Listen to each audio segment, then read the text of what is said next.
Hey guys, Mr. Dunberg again. Just wanted to give you a quick rundown on how to assemble your DNA molecules that you already cut out, hopefully, and hopefully you put them into your envelope and now you're ready to assemble them. So here's what your actual handout looked like that I sent home with you. Forgive me that the colors might be a little bit different on mine as far as the pictures go. We did the best we could when we were making these copies to get them to you as soon as we could, as far as when we had to leave school. So this should have been a guanine, and those should be reddish. Cytosine should be purplish. Thymines are yellow, and adenines are green. I know we had to color over that, but they're green. So the screen might not do this justice, but you guys have these in your folders, and hopefully you've already cut them out. So when we cut these out, we need to now assemble them. So we're going to make a left side and a right side of DNA, and then we're going to replicate the DNA to show why and how it copies. So I cut my nucleotides out here. Notice I cut these individually. This is how you want to cut these out. If you haven't done so already, cut them out this way. These are all individually cut out nucleotides. Remember, nucleotides are three pieces. They consist of the deoxyribose sugar, the phosphate group here, and one of four of the nitrogenous bases called adenine, thymine, guanine, and cytosine. I cannot stress enough, when you assemble these molecules, tape them only vertically. Do not tape them horizontally when we make the ladder and we cross the ladder like that. And I'll show you that in a minute. Only tape them up and down because you're going to need to be able to unzip the molecules, and I'll show you that again in a second. When you go to make your models, when you go to actually assemble these things, you've already cut out these individual nucleotides. There was many of them. I think there's about 32 of them. So here's 1, 2, 3, 4, 5, 6. This is just 6 nucleotides. Keep in mind that this would be a tiny, tiny, tiny fraction of the DNA you have in each cell. Matter of fact, if you look at even one of your 46 chromosomes, if you unwind that chromosome, remember the chromosome is actually made of this double helix of DNA. This is where your genetic code is. So keep in mind, we're only going to use about 6 of these little base pairs, but really you would have about 30 billion of these in your entire genome on all 46 chromosomes.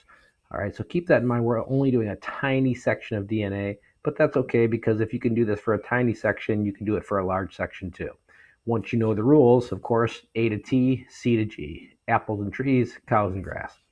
So it is critical that you assemble the left side of your DNA from these individual nucleotides that you cut out. Assemble them up and down vertically in this order. This is going to represent your left side. If you hear anything on this video, hear this. Make sure you have assembled your chromosome, or your part of your chromosome. Sorry, I'm trying to zoom in, get the best shot. In this order. The first one, cytosine, then thymine, then guanine, then adenine, then guanine again, then cytosine at the bottom. So to recap, that is going to be C, T, G, A, G, C. Very, very important that you assemble your left side like that, because everything from here on out is going to depend on what this sequence was, because as you know, the base pairs are locked in, so that the left side dictates the right side. So let's have a look very quickly at how the left side would complement itself with a new right, or with an existing right side. So your DNA molecule is double stranded, right? So if you knew your left side, which was from the last page we just talked about, again, that was CTG AGC. If you know the left side, you know the right side. So the right side, of course, is going to be GAC TCG. Do not tape them together this way, because you're going to need to split these apart so we can replicate and even transcribe and translate later on. But do tape them up and down. You can see that mine are taped up and down this way, up and down this way, but I did not tape them together across the ladder like this. So we're looking at a very tiny fraction of a chromosome, a very small part of your genetic code, probably less than one gene's worth or one trait's worth of instruction. But again, if you can do it for this tiny bit, you can do it a billion times over. The same rule applies. A goes with T, C goes with G. Apples and trees, cows and grass. So I had my original left side. I knew the order. This is critical that you assemble the left side like this.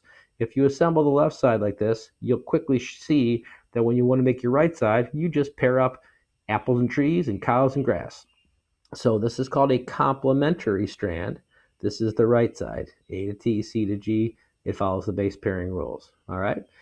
You'll also notice if you messed up this side, it would mess up this side. Keep that in mind. That would be called a mutation. All right. So now we want to replicate this thing. We want to copy this chromosome piece. And really, in real life, this would be down the entire length of the chromosome. But again, if you can do it for a small piece, you'd be able to do it for a billion pieces. Now we're going to copy it. What we're going to see is this. The first thing that's going to occur is the DNA is going to unzip. It's going to split itself open. That was from an enzyme called helicase. Don't worry about that. The most important thing is the DNA needs to split itself in two. Remember, the DNA is going to replicate in this step. We need to replicate DNA in order to have mitosis occur so that we can make new body cells because they need a copy of the DNA, or to have meiosis occur so that I can make sex cells so that I can pass half of my DNA, 50% of my genes, down to my offspring, my babies. So two reasons DNA needs to replicate: meiosis and mitosis. So first thing that needs to happen, it needs to unzip, which is why I didn't want you to tape these together. All right. As you can very easily see, the old left side and the old right side can very easily now make new partners or new complements, as we call them. I can zoom in on this if you like. These pictures are also contained in this post. So there's my old left side, there's my old right side, or really my original right and my original left. Okay, let's go to the next step. So I've unzipped and now I'm ready to replicate. When I unzip, pay attention to the steps going on over here. After I unzipped, my original left side here that you had all along can now make a new right side, which is going to complement based on apples and trees, cows and grass down the new right side here. Notice this is a new right side, and this is an original left side. Here's my old right side over here. Remember, DNA had unzipped back a couple of slides ago. So here's my original right side, here's my original left side, and my original left makes a new right side here. Can you guess what's going to happen in the next slide? Let's see. My old right side here is now going to make a new left side. So as you can see, what I have done is I've gone from one original double helix, and after replication occurs, I now have two double helices, and they are identical to one another. They're identical to one another. However, each copy now has part of the original. This one has the original left. This one has the original right. And each one is also part new. This one has a new right side. This one has a new left side. However, they are exact copies of each other. Now, if something happens where there's a mistake in this base pairing process, where a nucleotide is in the wrong place, that we would call a mutation. And sometimes those are bad, sometimes those have no effect, and sometimes those actually end up really changing things in a good way, even able to change things so much over time that we can get new species over many millions of years of evolution. So I hope this helps. Stay tuned for the next part. We just did replication here, but stay tuned for the next part. We're going to do transcription and translation, and that will be in a separate post.